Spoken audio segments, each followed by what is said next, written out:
right, thanks, Charlie. You got it. Yeah, we can get rolling.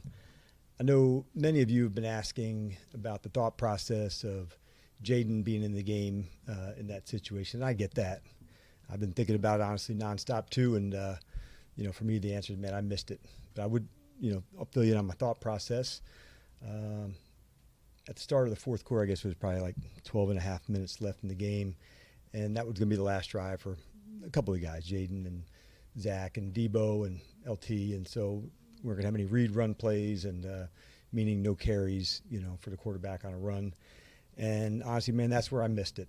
Of course, he could scramble. It's Jaden. It's what he's special at. And that is 100% that's on me. And I also said last night in the presser to our fans that, man, did we miss our mark as a team. And with that performance, we need to fix it. They created an awesome environment, at the stadium for the game. And that fix needs to be done now. So just wanted to open up with that and get started. I'll also give you some other injury news. We'll confirm Jaden dislocated his left elbow. No timetable on that right now. Still gathering the information. Marshawn had an MRI today and confirmed an ACL injury for him. So that will knock him out for the season. And Luke fractured his collarbone. Still working through the timetable for that, but that'll definitely knock him out for a while. So tough night on the injury front. All three of these guys are absolutely elite competitors, and they mean a ton to our team for their play style and what they represent. So all that said, we can get rocking with you guys, but I felt it was important to fill you in on the beginning with Jaden and thought processes and missing it, and that's me. So let's get it rolling. Go ahead, John. First, a two-part. Does Jaden need surgery? And two, what brought you to that realization? Like, when did that hit you? Was it driving home? Was it watching the film again? Why did you come to that realization that maybe you should take him out? Yeah, the hindsight part is the hardest one. That's what I think about all night and nonstop. When you have chances and you look back to say, man, like, how do you do this differently, so this doesn't happen? And, 12 and a half, minutes, I thought, okay, this is the, last drive for them and what we'll do. And so just missed it, John, honestly. There's no other reason behind that, and just mad, upset, all those things. And then as far as timetables for Jaden, they're still gathering the last little bit of information and should have maybe a further update as the week continues with him. And then, two, the defensive struggles have continued for a while. You said you'll look at everything. Are you at the point now where you're considering any changes with your defensive staff at all? No, I was honestly, the 3 TDs that just burned me up. On the second TD was like a 3rd and 8. We doubled Smith and Jigba. We got beaten man-to-man by a different player. The 3rd TD was the first play after a fumble on a kickoff return. I believe it was right around 25, 26-yard line. It was man-to-man on a seam route, so those weren't confusing calls. And the toughest of all was a cover 3, the 4th TD. The quarterback got, caught up on a run fake, ball over top. We also missed a tackle on that play. So the executing, man, John, it's players, it's coaches, it's all of us, man. And we're capable of playing these calls and playing them better, and I'm certain of it. My belief in the players is high, and the staff is high. We've got to get this job done, man. It was extremely frustrating, and we're going to look at everything, man, to make sure, like, whatever we need to do to play our best, we're going to find a way to do that. Nikki? Hi, Dan. As regards to the pass rush, I know that was a struggle, especially last night. Yes. Given all the injuries, I know you guys don't want to use that as an excuse, but it's to the point now of, how do you fix that with the people you have? Do you expect changes in personnel with the deadline coming up? Adam and I would stay in, constant communication regarding, changes and that type of thing as it goes to the roster. We'll also have, some IR spots, that are going to be, they're moving ahead just based on the roster, what happened last night. And we're going to dig in hard. Technique, just kind of find the edges, Nikki, and like those are the margins to try to get better at, whether it's a defensive end rushing better, a defensive tackle, the blitz package to do it, because you know it and I know it. You have to be able to disrupt the QB. You just have to. And it's not only one way to do it, but we're going to find those margins to improve upon it for sure. And then with Jaden, I know you're still gathering information, but do you leave open the possibility that he could return this season? And did he suffer any fractures at all with the dislocation?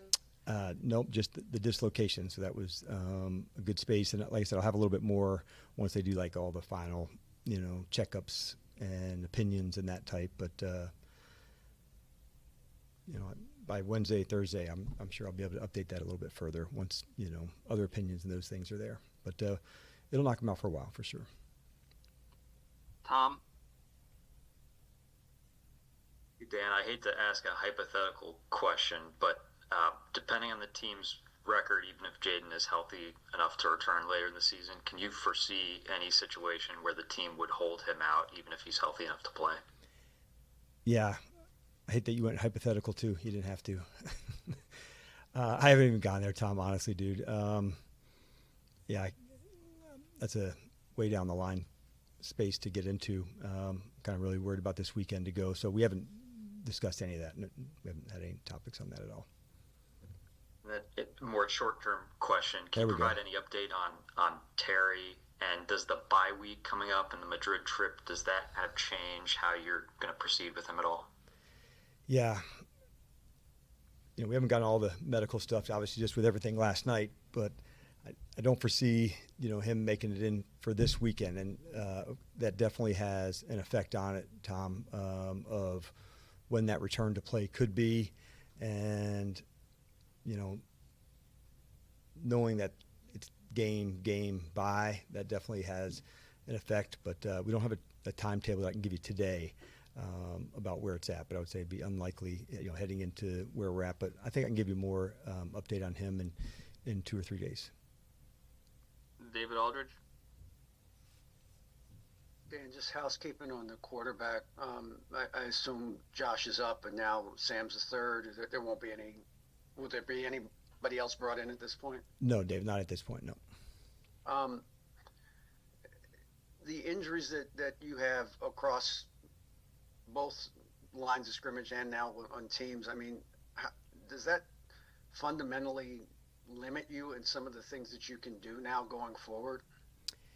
It does, and you've heard me probably say that before. There's a lot of ways that you have to go try to win the game, and so you may have to maneuver that differently. That's accurate, based on how to feature the best way to go about winning, and it may not look the same exactly every week, but I do think there's a way. Hey, you got 6 days. This is where we're at, and this is our best way to go attack it and go win.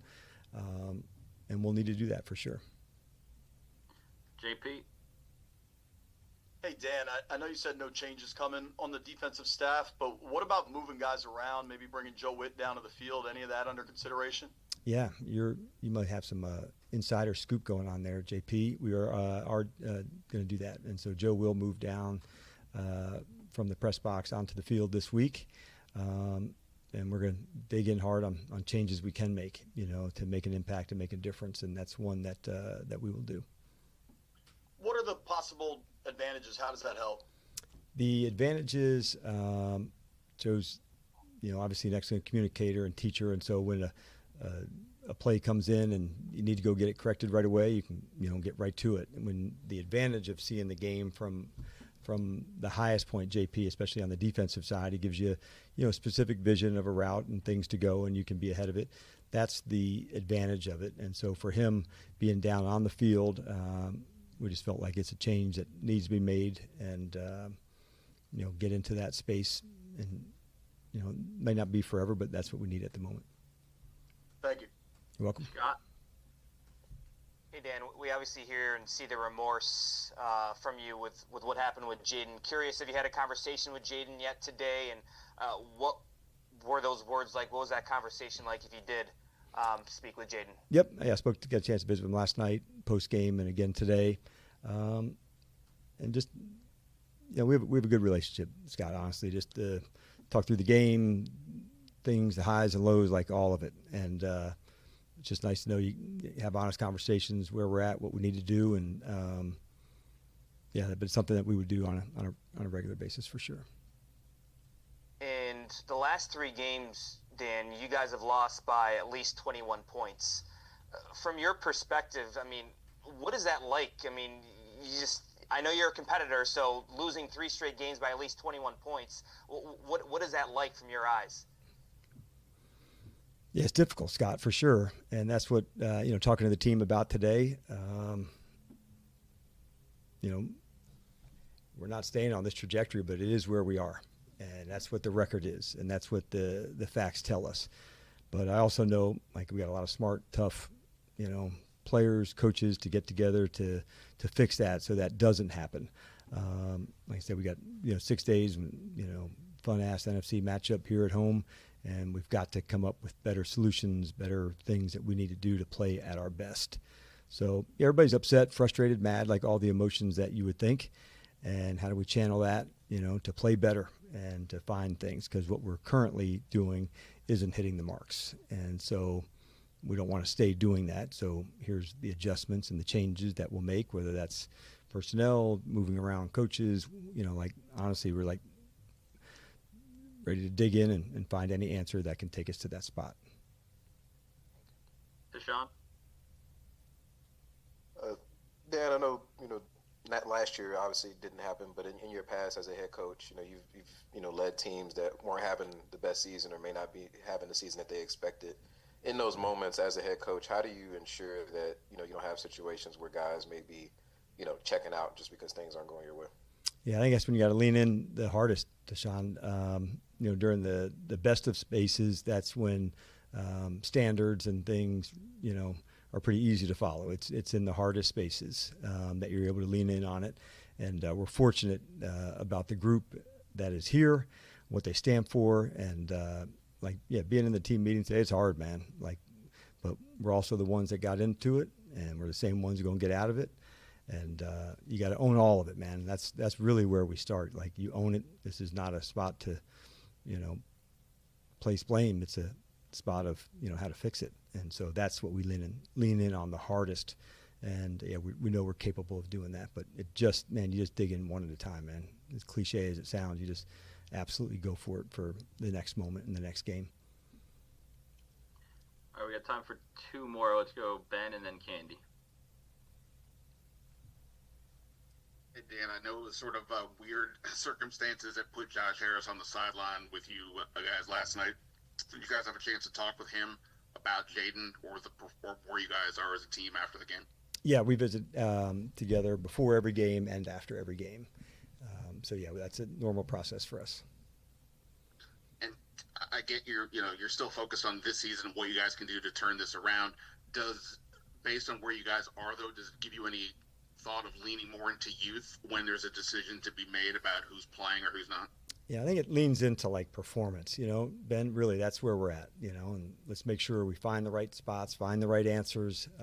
That's our job, to make sure we can fix the problems that come up and lean into whatever that performance looks like, and to make sure we don't live in that space again. So I get the question where you're at, but it pushes further into doing it right, finding the right spots, putting the guys in the right locations. If we do that more, Ben, then that goes a long way to playing a hell of a lot better.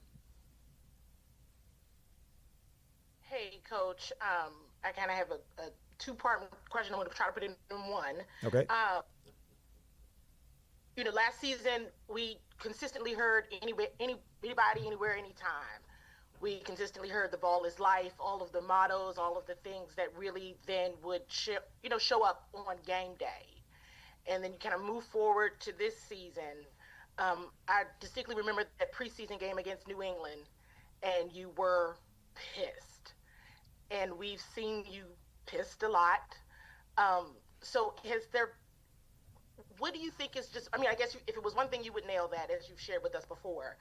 But are those sayings and those mottos, while it may feel small, are they still being shared and kind of just a part of you all's identity all throughout the building, all throughout meetings and all of that? Yeah, and I get what you're saying for sure. That and it's really the competition, Candy. That's up at the very front of it, and why we love that so much, and why do we build our lives around it? Because we love that fight and that struggle and what it is. And so when it doesn't line up like you like it, man, you're pissed and you want to work your ass off to try to get it to that spot.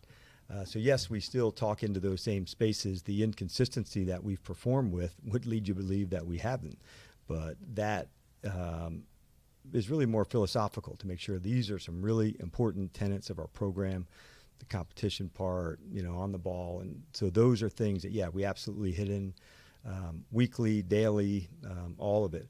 But the competition piece, that's always front and center, and why it's so damn important to us to have that. And like I said, build our lives around this competition and why we need it and the fight and the struggle and why we love that so much. So when we miss it, we acknowledge it, and it sucks, and that's where you are, and you fight your ass off to get out of it. Thank you. You're welcome. All right. Thanks, Coach. Can I real quick of the injuries? Will Harris, are you expecting him to return soon? Yeah, we don't have a timeline, but he's definitely doing well, and we expect if he keeps making progress that we'll see where it goes. It's not this week, but he's definitely hitting all the right markers, Nikki. So we'll see where it takes him, but he's off to a hell of a start with the rehab for sure. Okay. All right. Thanks. All right. See you guys. Thank you.